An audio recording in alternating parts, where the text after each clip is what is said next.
राधे राधे मित्रों। तो मित्रों आप लोग राधा किशन के अपकमिंग एपिसोड में देखेंगे कि मित्रों वीडियो शुरू करने से पहले अगर आप हमारे चैनल पर नए हैं और अगर अभी तक आप लोगों ने हमारे चैनल को सब्सक्राइब नहीं किया है तो चैनल को कर लीजिएगा सब्सक्राइब और बेल आइकन को ऑल पे करके प्रेस कर दीजिएगा, जिससे कि हमारी नई वीडियो का नोटिफिकेशन आपको मिल जाए। तो मित्रों आप लोग देखेंगे कि सभी देवता कहते हैं आप हमको यहाँ क्यों लाए श्री कृष्ण। और फिर कृष्ण बताते हैं मैं जानता हूँ कि आप सबका रास में आने का बहुत मन है। और फिर देवता कहते हैं हाँ मन तो है किंतु हम जा नहीं सकते।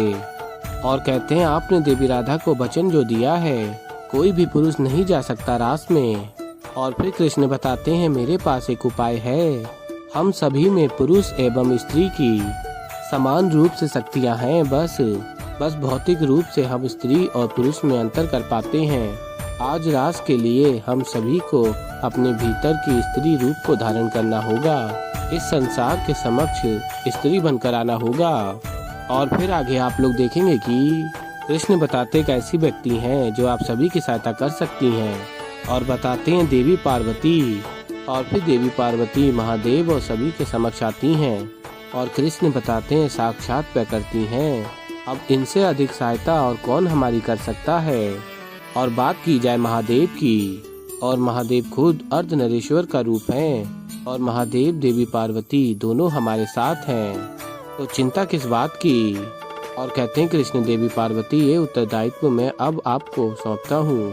और फिर देवी पार्वती कहती हैं आप निश्चिंत होकर जाइए और अन्य ग्वालों की सहायता कीजिए, मैं यहाँ सब कुछ संभाल लूंगी। और फिर कृष्ण कहते हैं अवश्य। और फिर आगे आप लोग देखेंगे कि अस्थि और सेनापति देख रहे होते हैं कृष्ण को हर जगह किंतु नहीं मिल रहे होते हैं श्री कृष्ण। और फिर अस्थि कहती हैं कहाँ हो कृष्ण, कैसे पहचानूंगी इन सब ग्वालों के बीच तुम्हें। तभी सुनती हैं अस्थि ग्वाले बात कर रहे होते हैं चलो कृष्ण ने रास स्थल के बाहर प्रतीक्षा करने को कहा है, चलो चलते हैं। और फिर आगे आप लोग देखेंगे कृष्ण आ रहे होते हैं और तभी अस्थि अपने नेत्र बंद करती हैं और पुकारती हैं कृष्ण। और तभी कृष्ण रुक जाते हैं और फिर कृष्ण चले जाते हैं। और तभी अस्थि अपने नेत्र खोलती हैं और सेनापति कहता है आपने कृष्ण को देखा क्या महारानी। और फिर अस्थि बताती है नहीं किंतु मुझे आभास हुआ जैसे कि वो यही है, कुछ तो दिव्य है उसमें। और कहती है अस्थि अब तो मैं और उत्सुक हूँ ये जानने के लिए कि वो कौन है, इतना मनमोहक कैसे है वो और क्या करने वाला है आज के उत्सव में। और फिर सेनापति कहते हैं वही तो देखने आए थे और देख भी लेंगे, और यदि कोई दुर्बलता दिखी कृष्ण की और महाराज कंस को भी बता दूंगा। और फिर मित्रों आप लोग आगे देखेंगे कि बलराम दाऊ अन्य ग्वालों के साथ प्रतीक्षा कर रहे होते हैं कान्हा की और कहते हैं कि कान्हा को इतना समय क्यों लग रहा है, करना क्या चाह रहा है ये पता नहीं। और तभी कृष्ण आ जाते हैं बलराम दाऊ और ग्वालों के समक्ष। और तभी दाऊ कहते हैं कान्हा कहाँ रह गए थे तुम, हम सब कब से प्रतीक्षा कर रहे हैं तुम्हारी। और फिर कृष्ण बताते हैं अब मैं क्या करूं, समस्या इतनी बड़ी है कि उसे सुलझाने में भी तो समय लगेगा ना। मैं बस वही सुलझा रहा था किंतु चिंता की कोई बात नहीं है। अब हम राधा और अन्य सभी गोपियों के साथ रास करेंगे दाऊ। तभी दाऊ प्रसन्न हो जाते हैं और कहते हैं सत्य में। और फिर पूछते हैं किंतु ये संभव कैसे होगा। और फिर कृष्ण कहते हैं आप मेरा धैर्य नहीं थोड़ी प्रतीक्षा कीजिए और देखिए राधा स्वयं चलकर आएगी हमें आमंत्रित करने के लिए। और फिर दाऊ कहते हैं ऐसा क्या किया है तुमने कि राधा स्वयं चलकर अपने पास आएगी। और फिर आगे आप लोग देखेंगे कि राधा अपनी सखियों के साथ होती हैं, तभी देवी पार्वती आ जाती हैं और कहती हैं राधा। और फिर राधा अत्यंत प्रसन्न हो जाती हैं देवी पार्वती को देख के और कहती हैं प्रणाम, आप यहाँ आई मैं अत्यंत प्रसन्न हुई, मुझे तो लगा था कि आप आएंगी ही नहीं। और फिर देवी पार्वती बताती हैं कैसे नहीं आती, और केवल मैं ही नहीं मेरे साथ कुछ विशेष अतिथि भी आ रहे हैं। और फिर देवी पार्वती कहती हैं आओ सखियों। और फिर महादेव दाऊ और अन्य सभी देवता ग्वाले स्त्री भेष में आ रहे होते हैं और राधा सभी को पहचान लेती हैं और कहती हैं प्रणाम। और महादेव कहते हैं राधा से स्त्री भेष में कैसी हो सखी।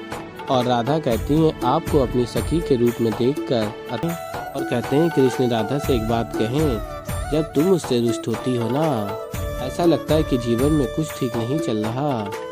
किंतु जैसे तुम्हें प्रसन्न देख लेता हूँ, मानो जैसे जीवन में जीवनता का रस घुल जाता है, कुछ ऐसा है तुम्हारा प्रेम। और फिर राधा कहती हैं, प्रेम तो आज तुमने दर्शाया है कृष्ण, तुमने आज सिद्ध कर दिया कि तुमने मुझे दिया हुआ वचन कभी नहीं तोड़ोगे, और साथ ही साथ तुमने महादेव और अन्य सभी को प्रसन्न भी कर दिया। तुमसे प्रेम करना और तुम्हारा प्रेम पाना तो मेरा सौभाग्य है। और फिर कृष्ण कहते हैं, और तुम मेरा सौभाग्य हो। और फिर मित्रों, आप लोग आगे देखेंगे कि राधा कहती हैं, सभी पुरुष रास में भाग ले सकते हैं, किंतु ये मत समझना कि मैं तुम्हें छेड़ना छोड़ दूंगी। और फिर कृष्ण कहते हैं, चाहता भी कौन है, मैं भी तो छेड़ूंगा। और फिर रास आरंभ होता है। राधा कृष्ण नृत्य कर रहे होते हैं और सभी राधा कृष्ण के साथ नृत्य कर रहे होते हैं, और राधा कृष्ण अत्यंत प्रसन्न होते हैं और सभी उनके साथ अत्यंत प्रसन्न हो रहे होते हैं। और फिर मित्रों, आप लोग आगे देखेंगे कि राधा कहती हैं कृष्ण से, धन्यवाद कृष्ण इस रास के लिए, इन क्षणों के लिए और इस पुनर्जीवन के लिए।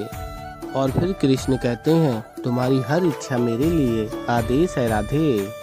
और कहते हैं, तुम चाहती थी ना कि इस संसार हमारी प्रेम भक्ति को सदैव स्मरण रखे, और तभी राधा स्मरण करती हैं।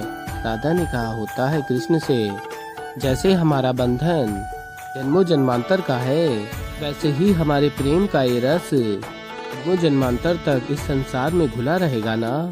और फिर कृष्ण बताते हैं, उसके लिए प्रेम भक्ति रास के लिए और अधिक श्रेष्ठ क्या हो सकता है। और फिर राधा कहती हैं, तो फिर मेरी एक और इच्छा पूर्ण करोगे। और फिर कृष्ण स्मरण करते हैं, राधा ने कहा होता है, तुम्हें मेरी इस बार प्रत्येक बात माननी होगी, वचन देता हूँ तुम्हारी हर एक बात मानूंगा। और फिर कृष्ण कहते हैं, मना तो नहीं कर सकता, मैंने तुम्हें वचन दिया है, जो भी तुम कहोगी वो मैं करूँगा। अब मैं तुम्हारी बात मानूंगा तो माननी तो पड़ेगी।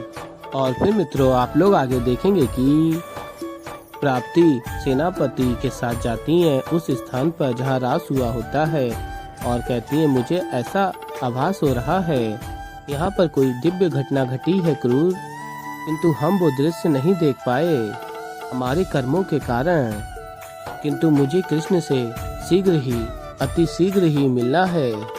और फिर मित्रों, आप लोग आगे देखेंगे कि कृष्ण कहते हैं राधा से, तो कहिए राधा रानी, अब क्या करवाओगी मुझसे।